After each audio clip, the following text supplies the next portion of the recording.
Halo Sobat BK, selamat datang kembali di Povius, konten kajian dan diskusi yang membahas isu-isu aktual secara lebih mendalam. Dalam rangka memperingati Hari Lahir Pancasila, pada episode kali ini kita akan mengupas makna dan relevansi nilai-nilai Pancasila bagi generasi muda di era modern. Oke, halo Poopers, perkenalkan namaku Dipasti Sakina. Teman-teman bisa manggil aku Dipasti. Aku Menteri Advokastrat BEM FIP UM 2026. Senang sekali bisa diundang dalam momentum Hari Lahir Pancasila. Kita jadikan momen ini untuk diskusi bersama, merefleksikan peringatan Hari Pancasila sebagai arah bangsa kita. Oke, baik Kak. Terima kasih atas perkenalannya. Pada episode kali ini kita akan membahas terkait Hari Lahir Pancasila dan bagaimana nilai-nilai yang terkandung di dalamnya dapat terus dihidupkan serta diamalkan oleh generasi muda di tengah berbagai tantangan zaman.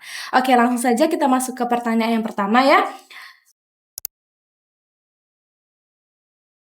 Jadi esensi dari Hari Lahir Pancasila yang kita peringati setiap 1 tahun sekali ini bukan hanya berarti tanggal merah saja. Peringatan ini adalah momentum untuk kita mengingat kembali kelahiran Pancasila pada 1 Juni 1945. Pada momen ini, Presiden pertama kita, I.R. Soekarno, dalam pidatonya mengatakan Pancasila, Panca means 5 and Sila means principle. Pancasila sebagai 5 dasar negara kita. Dan bagaimana urgensinya untuk kita pelajari dari 5 sila ini. Tidak hanya kita hafal, Pancasila ibaratnya sebuah fondasi rumah. Rumahnya adalah Indonesia, maka Pancasila adalah fondasinya. Tanpa ada fondasi yang kuat, maka Indonesia akan roboh, terpecah belah dengan segala keberagaman di dalamnya. Jadi itu adalah urgensi untuk kita memahami apa itu Pancasila.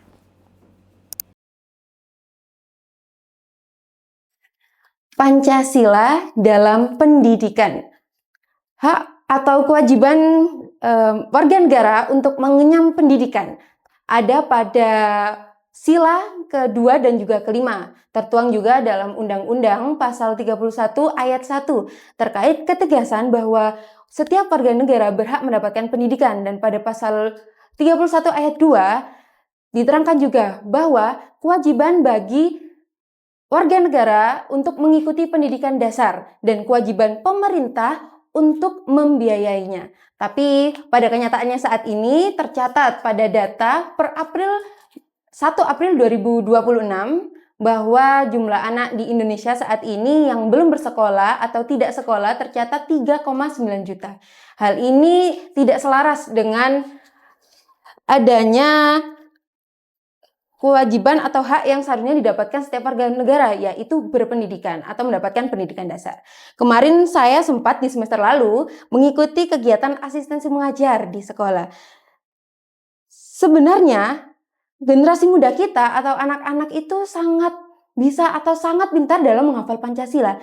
Tapi apakah mereka setelah menghafal itu dapat menerapkan Pancasila dalam kehidupan sehari-harinya atau menerapkan keadilan saat mereka bermain dengan teman-temannya? Itu belum bisa kita pastikan. Maka dari itu, kita sebagai pendidik atau calon guru, itu tugas kita untuk menanamkan nilai karakter. Meskipun saat ini ya, pendidikan atau kurikulum itu setiap berganti menteri, berganti juga. Tapi tujuan sebagai seorang pendidik tetap satu, yakni menanamkan nilai karakter kepada mereka. Tidak hanya memberikan ceramah atau materi di dalam kelas, tugas kita adalah menjadi teladan bagi mereka. Menjadi seorang guru digugu dan ditiru. Itulah yang harus kita lakukan ketika kita nanti mengabdi di sekolah kita. Dan juga kepada teman-temanku yang saat ini melaksanakan KKN. Kalian ini saat ini menjadi duta Pancasila sebenarnya. Jangan hanya melabeli diri kalian sebagai mahasiswa saja. Ketika kalian turun di lapangan, mengabdi ke desa-desa kalian saat ini, kalian sudah menjadi duta Pancasila.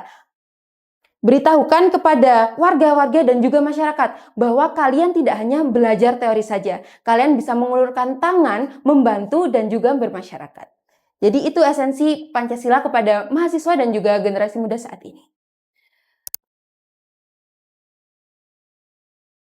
Terima kasih. Mungkin saat ini siapa sih orang yang tidak mempunyai sosial media? Bahkan saya sendiri adalah pengguna aktif dari sosial media. Tapi tidak setiap orang yang memiliki sosial media itu berperilaku baik atau bersikap baik dalam menggunakan sosial medianya. Jadi, yang perlu ditanamkan adalah dari diri sendiri terlebih dahulu. Ketika teman-teman bermedia sosial, pastikan teman-teman mengamalkan Pancasila dalam bermedia sosial, yakni ketika teman-teman mau membagikan pendapat kalian di sosial media, pastikan terlebih dahulu apakah pendapat tersebut atau argumentasi dari teman-teman sudah berlandaskan Pancasila, apakah akan menimbulkan pertikaian atau persatuan. Jika dirasa menimbulkan pertikaian, maka jangan klik tombol share. Itu adalah langkah awal untuk mencegah pertikaian dari media sosial.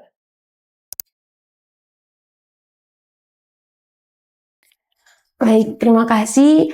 Demonstrasi sendiri adalah hak demokratis untuk setiap warga negara yang ingin mengungkapkan aspirasinya. Seharusnya hak kita untuk bersuara ini itu didukung oleh institusi untuk melindungi hak aspirasi kita. Yang seharusnya institusi yang ada di pemerintahan atau bawah-bawahannya itu melindungi kita dalam beraspirasi. Namun pada faktanya itu belum kita dapatkan. Seperti kemarin saya dan teman-teman juga melakukan demonstrasi juga ya. Tapi mungkin di lain kesempatan demonstrasi itu juga masih belum beretika, masih ada yang merusak fasilitas umum, masih ada yang membakar ban atau lain-lainnya. Itu adalah demonstrasi yang bersifat anarkis itu tadi. Jadi bedakan demonstrasi yang baik dan juga yang anarkis. Kalau demonstrasi yang baik itu kita sampaikan dengan argumen yang baik.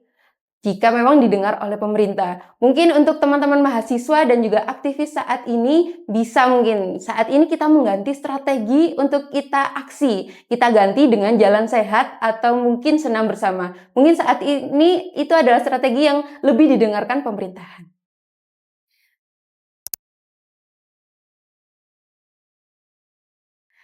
Jadi untuk istilah cancel culture atau mungkin kita tidak menghormati pendapat orang lain. Yang pasti yang pertama adalah mulai dari diri kita sendiri. Kita tidak boleh merasa bahwa pendapat kita atau pengetahuan kita itu lebih baik dari yang lainnya. Kita harus mengedepankan substansi dari sebuah argumen daripada pribadi orang yang memberikan argumen. Itu adalah salah satu awal untuk membuat diskusi yang sehat. Seperti itu. Jadi tanamkan di awal seperti itu untuk mendapatkan diskusi yang sehat. Oke.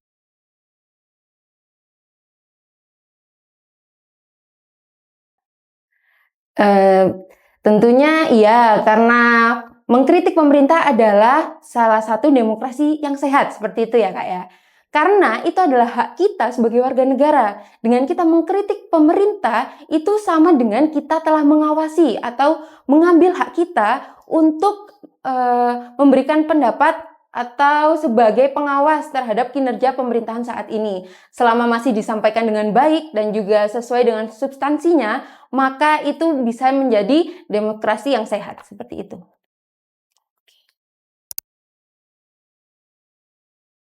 Oke, mungkin untuk Pancasila sendiri yang saat ini terkait topik itu adalah sila ketiga atau Persatuan Indonesia.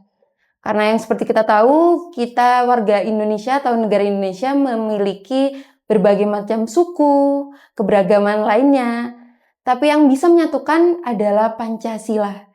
Jadi teman-teman selama mendapatkan berita, itu harap untuk dicermati atau dicari sumbernya dengan baik. Jangan sampai gara-gara satu cuitan yang bahkan tidak tahu latar belakangnya dari mana, itu mengundang perpecah belahan dari kita sendiri. Seperti itu.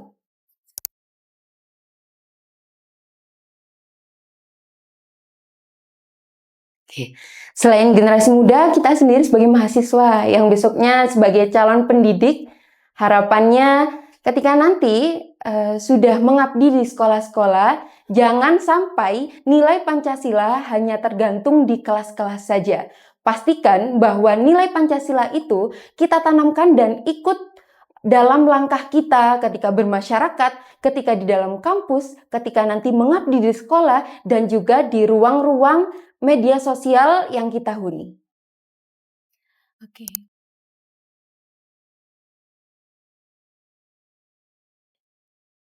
Langkah sederhananya mungkin ini sudah pelajaran SD juga ya yang teman-teman tahu dari PKN kemudian sekarang menjadi pendidikan Pancasila.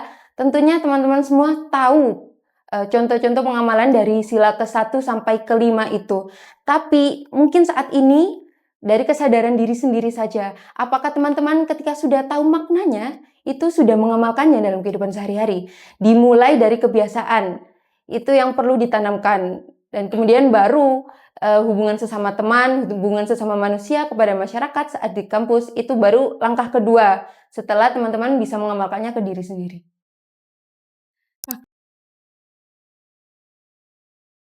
Baik, untuk topik kelahiran Pancasila ini dari saya sendiri sebagai mahasiswa FIP Fakultas Ilmu Pendidikan akan saya amati dari kacamata pendidikan.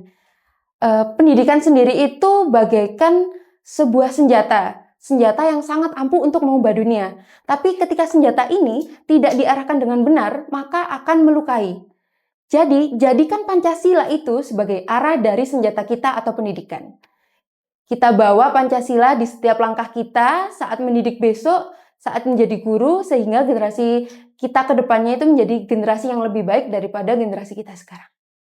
Oke, baik Kak. Terima kasih banyak atas waktu dan kesediaannya untuk berbagi wawasan bersama pada episode Poviews kali ini. Semoga diskusi kita hari ini dapat menjadi pengingat bahwa Pancasila bukan hanya sebagai dasar negara yang dihafalkan, tapi juga nilai-nilai yang perlu untuk terus dihidupkan dalam tindakan nyata sebagai generasi muda Indonesia. Sampai jumpa di episode Poviews selanjutnya dengan topik-topik menarik dan inspiratif lainnya.